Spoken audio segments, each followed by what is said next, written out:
Hello everyone, I am Shaila KN. Today we shall discuss the 52nd session of the 3rd SEM BA History syllabus of Mangalore University. The topic is Military Conquests of Akbar. Contents: Conquest of Bengal and Bihar, Annexation of Kabul, Conquest of Kashmir, Conquest of Sindh, Conquest of Kandahar and the Conquest of Ahmednagar. ಈ ದಿನ ಅಕ್ಬರನ ಬಂಗಾಳ ಮತ್ತು ಬಿಹಾರ, ಕಾಬುಲ್, ಕಾಶ್ಮೀರ, ಸಿಂಧ್, ಕಂದಹಾರ್ ಮತ್ತು ಅಹಮದ್ನಗರದ ಹೋರಾಟದ ಕುರಿತಂತೆ ಚರ್ಚಿಸೋಣ. Conquest of Bihar and Bengal. Daud Khan was the Afghan ruler of Bengal. His father Sulaiman Karani, the governor of Bihar, had asserted independence and accepted the supremacy of Akbar. Daud, who succeeded his father in 1572, had even dared to attack the eastern border of the Mughal Empire. Akbar deputed Todarmal to do the needful in the matter. Due to the ceaseless efforts of Raja Todarmal, added Bengal to the Mughal Empire. Bihar ಮತ್ತು ಬಂಗಾಳದ ವಿಜಯ. ದಾವೂದ್ ಖಾನ್ ಬಂಗಾಳದ Afghan ಆಡಳಿತಗಾರನಾಗಿದ್ದನು. ಅವನ ತಂದೆ ಸುಲೈಮಾನ್ ಕರ್ರಾನಿ ಬಿಹಾರದಲ್ಲಿ ಸ್ವಾತಂತ್ರ್ಯವನ್ನು ಪ್ರತಿಪಾದಿಸಿ ಅಕ್ಬರನ ಪ್ರಾಬಲ್ಯವನ್ನು ಒಪ್ಪಿಕೊಂಡಿದ್ದನು. ಕ್ರಿಸ್ತಶಕ 1572ರಲ್ಲಿ ತನ್ನ ತಂದೆಯ ನಂತರ ಬಂದ ದಾವೂದ್ ಮುಘಲ್ ಸಾಮ್ರಾಜ್ಯದ ಪೂರ್ವ ಗಡಿಯ ಮೇಲೆ ದಾಳಿ ಮಾಡಲು ಧೈರ್ಯ ಸಹ ಮಾಡಿದ. ಅದಕ್ಕಾಗಿ ಅಕ್ಬರನು ತೋದರಮಲ್ಲನನ್ನು ನಿಯೋಜಿಸಿದ. ರಾಜ ತೋದರ್ಮಲ್ ಇವನ ನಿರಂತರ ಪ್ರಯತ್ನದಿಂದಾಗಿ ಬಂಗಾಳವನ್ನು Mughal ಸಾಮ್ರಾಜ್ಯಕ್ಕೆ ಸೇರಿಸಲಾಯಿತು. Annexation of Kabul. Mirza Muhammad Hakim, a cousin of Akbar, was the ruler of Kabul. He tried to capture Punjab, but his attempt failed. Again, when he tried to attack India, Akbar dispatched Raja Man Singh in advance to capture Kabul. Mirza Hakim fled away without fighting and Kabul was occupied by Man Singh. Kabul ವಿಜಯ. ಅಕ್ಬರನ ಸೋದರ ಸಂಬಂಧಿ ಮಿರ್ಜಾ ಮಹಮ್ಮದ್ ಹಕೀಂ ಕಾಬೂಲ್ನಲ್ಲಿ ಆಡಳಿತಗಾರನಾಗಿದ್ದ. ಆತ ಪಂಜಾಬನ್ನು ವಶಪಡಿಸಿಕೊಳ್ಳಲು ಪ್ರಯತ್ನಿಸಿದನು. ಆದರೆ ಪ್ರಯತ್ನ ವಿಫಲವಾಗಿ ಮತ್ತೆ ಭಾರತದ ಮೇಲೆ ದಾಳಿ ಮಾಡಲು ಪ್ರಯತ್ನಿಸಿದಾಗ ಅಕ್ಬರ್ ರಾಜ ಮಾನಸಿಂಗನನ್ನು ಕಾಬೂಲ್ ವಶಪಡಿಸಿಕೊಳ್ಳಲು ಮುಂಚಿತವಾಗಿ ರವಾನಿಸಿದ. ಮಿರ್ಜಾ ಹಕೀಂ ಹೋರಾಡದೆ ಓಡಿ ಬಂದಾಗ ಕಾಬೂಲ್ ಪ್ರದೇಶವನ್ನು ಮಾನ್ Singh ಆಕ್ರಮಿಸಿಕೊಂಡನು. Conquest of Kashmir. To annex Kashmir, Akbar sent an invading army under the command of Qasim Khan and Raja Bhagwan Das to Kashmir. Despite the differences on the way, Raja Bhagwan Das persevered in his task and forced the ruler of Kashmir to surrender. He accepted the suzerainty of the Mughals.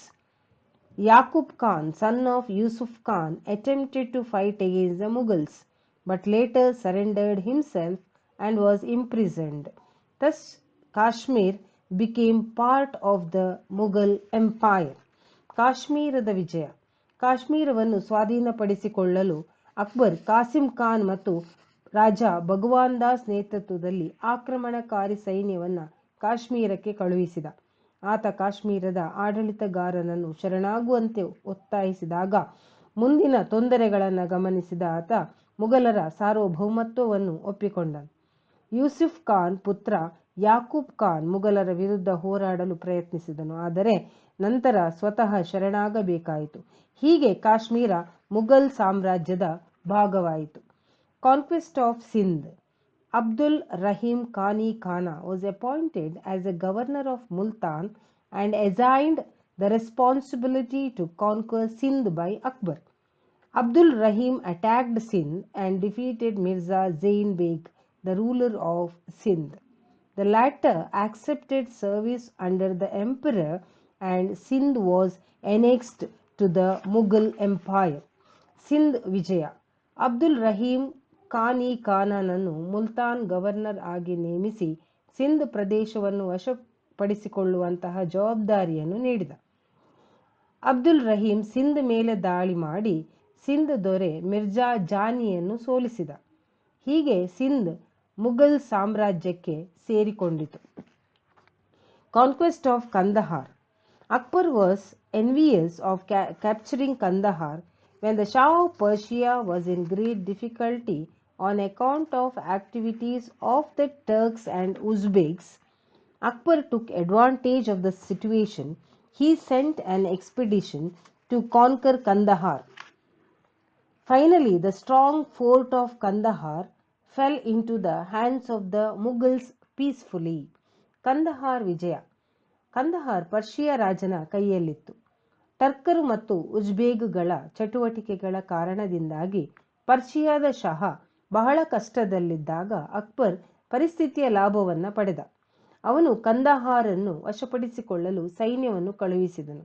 ಅಂತಿಮವಾಗಿ ಕಂದಹಾರ್ ಇದರ ಬಲವಾದ ಕೋಟೆ ಶಾಂತಿಯುತವಾಗಿ ಮುಘಲರ ಕೈಗೆ ಬಿದ್ದಿತು. Conquest of Ahmednagar. Akbar also desired to bring South India under his suzerainty. So he sent political missions to induce the rulers of the Deccan states to accept his suzerainty. When he was successful in that mission, Akbar followed the path of war. Ahmadnagar was the first state to be attacked by Akbar in the south. He sent Abdul Rahim and Prince Murad to conquer Ahmadnagar. The fort of Ahmadnagar was besieged by the Mughals in 1595 AD. It was defended by Chand Bibi, who was acting as a regent on behalf of a nephew.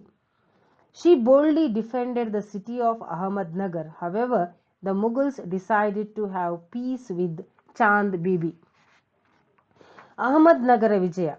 Akbar ದಕ್ಷಿಣ ಭಾರತವನ್ನು ತನ್ನ ಅಧೀನಕ್ಕೆ ತರಲು ಬಯಸಿದ್ದನು. ಉತ್ತರ ಮತ್ತು ಮಧ್ಯ ಭಾರತದಲ್ಲಿ ಮುಘಲ್ ಸಾಮ್ರಾಜ್ಯವನ್ನು ಸಂಘಟಿಸಿ ನಂತರ ಡೆಕ್ಕನ್ ಪ್ರದೇಶಕ್ಕೂ ತನ್ನ ಸಾರ್ವಭೌಮತ್ವವನ್ನು ವಿಸ್ತರಿಸಲು ಯೋಚಿಸಿದ. ಅಕ್ಬರ್ ಆಕ್ರಮಣ ಮಾಡಿದ ಮೊದಲ ದಕ್ಕನ್ ರಾಜ್ಯವೆಂದರೆ ಅಹಮದ್ನಗರ. ಅದನ್ನು ವಶಪಡಿಸಿಕೊಳ್ಳಲು ಅವನು ಅಬ್ದುಲ್ ರಹೀಂ ಮತ್ತು ರಾಜಕುಮಾರ ಮುರಾದನ್ನು ಕಳುಹಿಸಿದನು.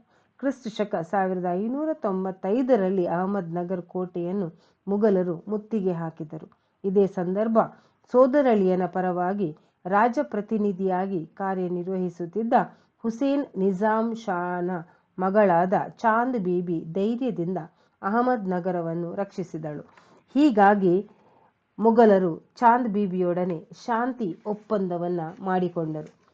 ಇಂದಿನ ಸೆಷನ್ನಲ್ಲಿ ನಾವು ಬಿಹಾರ, ಬಂಗಾಳ, ಕಾಬೂಲ್, ಕಾಶ್ಮೀರ, ಸಿಂಧ್, ಕಂದಹಾರ್ ಮತ್ತು ಅಹಮದ್ನಗರದ ಆಕ್ರಮಣಗಳ ಕುರಿತಂತೆ ಚರ್ಚಿಸಿದೆವು. ಎಲ್ಲರಿಗೂ ವಂದನೆಗಳು.